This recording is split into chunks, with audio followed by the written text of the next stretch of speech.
that we have a fourth skill, that is which, L, S, R and W. तर हा जो question आहे 1 मार्क्ससाठी तुम्हाला विचारलेला असतो की त्याचा जो काही क्रम आहे तो तुम्हाला लावायला विचारलेला असतो. आता जुलैचा पेपर झाला त्यामुळे तुम्हाला विचारलं गेलं होतं.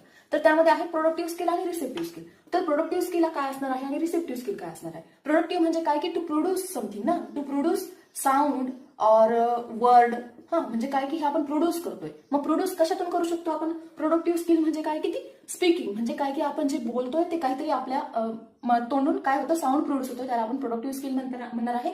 आणि दुसरं काय म्हणणार आहे त्याला रायटिंग. म्हणजे रायटिंग काय की रायटिंग म्हणजे काय की आपण काहीतरी राईट करतोय, म्हणजे काहीतरी नवीन शब्द आपल्याकडून काय होत आहे प्रोड्यूस होत आहे, तयार होत आहे, त्यालाच काय म्हणणार आहोत आपण प्रोडक्टिव्ह स्किल. आणि स्पीकिंग आणि रायटिंग काय प्रोडक्टिव्ह स्किल. तर मग रिसेप्टिव्ह स्किल काय असणार आहे, लिसनिंग आणि रीडिंग. तर कसं रिसेप्टिव्ह स्किल म्हणजे काय की काहीतरी रिसीव्ह करणं है ना, काहीतरी गोष्ट जी आहे ती आपण रिसीव्ह करतो. रिसीव्ह समथिंग लाईक काय, आपण एखादी गोष्ट शिकतोय म्हणजे वाचतोय. सपोज आपण रीडिंग करतोय तर आपण काय वाचतोय, एखादी गोष्ट वाचतोय तर ते काय होते आपल्याला समजतंय ना, अंडरस्टँड होतंय. बरोबर, अंडरस्टँड होतंय म्हणजे काय की ते आपल्याला रिसीव्ह होते. आणि दुसरं म्हणजे काय की रीडिंग, आणि दुसरं म्हणजे काय की लिसनिंग. लिसनिंग म्हणजे काय की एखादी गोष्ट आपण ऐकतोय. सपोज तुम्ही माझ्याकडून लिसनिंग ऐकताय तर तुम्हाला काय होते ते अंडरस्टँड होते, तुम्हाला रिसीव्ह होते. मग त्यालाच काय म्हणणार आहोत आपण रिसेप्टिव्ह स्किल. 2 मार्क्ससाठी तुम्हाला हा क्वेश्चन जो आहे तो विचारला तो इम्पॉर्टंट आहे.